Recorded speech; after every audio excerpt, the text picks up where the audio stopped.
Let's get down to business and talk some economy.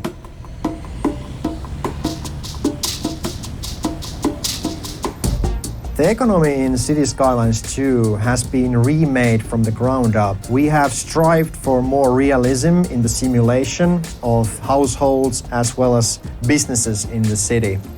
We wanted to create a system that is complex, but it's not complicated. The economy system also is designed to balance itself out so that it helps new players as well as newly found cities. The government subsidies help new players in the early hours of the game by helping the economy of the city. The government subsidies will cease eventually when your city becomes self-sufficient. Experienced players will reach this point earlier in the game as they can optimize their city to their liking. The households receive government subsidies in the form of unemployment benefits as well as financial aid. The idea is that there are many moving parts in the economy, and this creates variation in how the businesses as well as the citizens react to things. We wanted to give it great depth so that it serves the game now and in the future. The households comprise children, teens, adults, and seniors, and each of these age groups has their own preferences when it comes to spending money and resources that they want to buy. When households look for suitable places to live, they look for a place where they can get resources, aka shopping places. They also value the proximity of jobs as well as schools. For example, if you have a family with children, they prefer to live close to an elementary school if possible.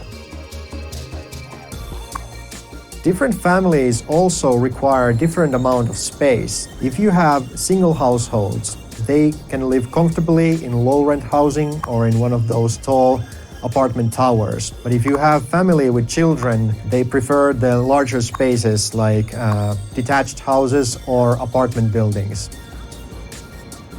If the citizens can't find a suitable place to live because they are poor and cannot leave the city, they can become homeless. And sometimes you can see homeless people residing in parks in your city.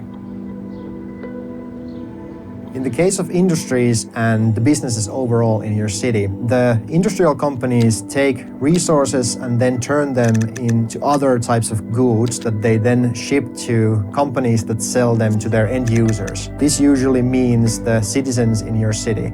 Some of the goods are also transported outside of the city into the outside connections. The industrial companies want to be close to where they get their resources, but they also want to be close to the places that they then send the goods that they are producing. The smoother the transition from getting the resources and producing them and then shipping them to other companies and end users, the better the profit margin for the companies will be.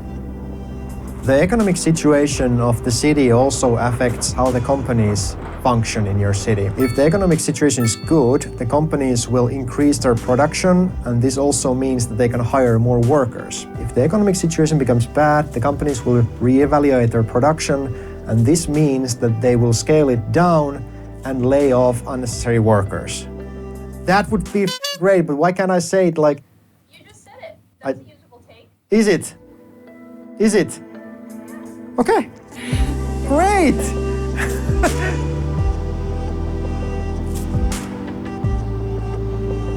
In the case of commercial companies, while they also want to be close to the place where they get their products, the more important aspect of their existence is to be close to the customers themselves. So a lot of commercial companies benefit from the proximity of residential areas. And it is always the people who buy the stuff that keep these companies afloat. The customers are important for the commercial companies because they are the ones who choose what to buy and where. So if the commercial companies are located far away from the potential customers, they're less likely to get that foot traffic into their shop. And I guess it's also a little bit about the efficiency, like how good are they at selling?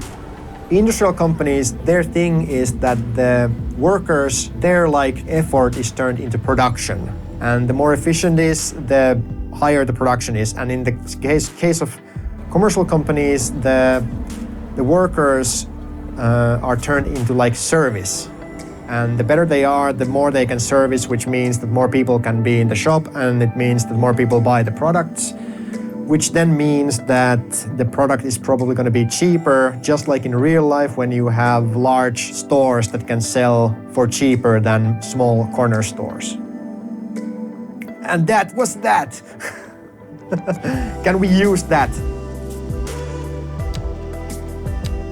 The office companies are a form of industrial companies. Offices use electronics to make software, and they can then send this software to other office companies who turn it into media, banking, and telecom.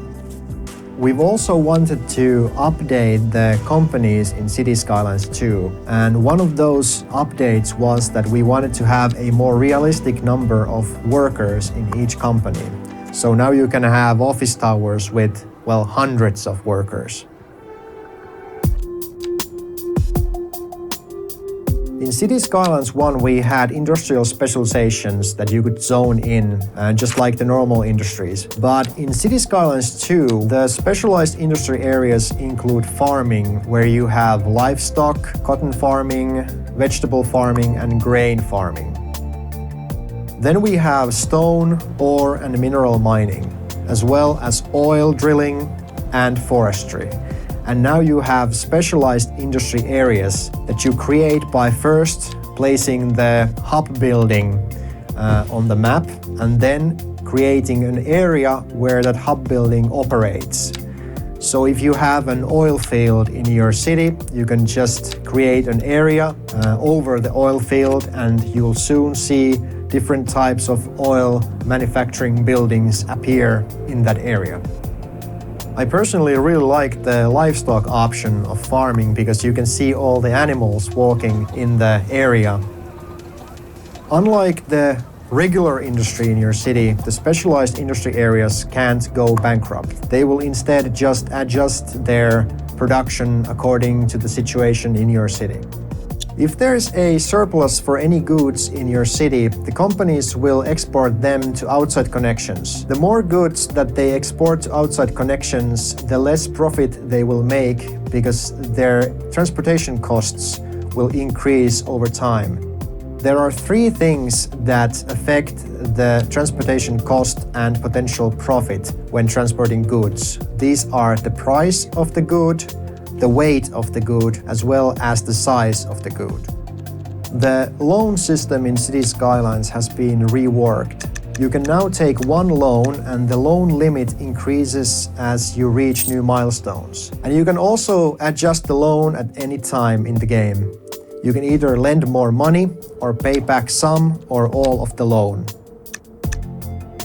We've also overhauled the tax system. You can adjust the residential taxes by education level and all of the business taxes by products. If you want to incentivize certain businesses in your city, you can help them by adjusting their taxes. And if you want to really help the production of these companies, you can subsidize it by setting negative taxes.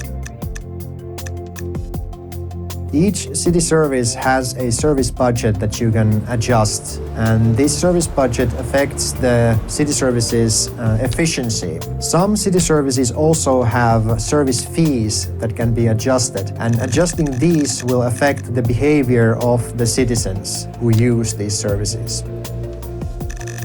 In the production tab, you can see all of the available resources in the game. You'll see how much money you have made through taxes on those products, as well as their deficit or surplus. On the production tab, you can also see the inputs for the different products, as well as where those products are used. And that's that. Red.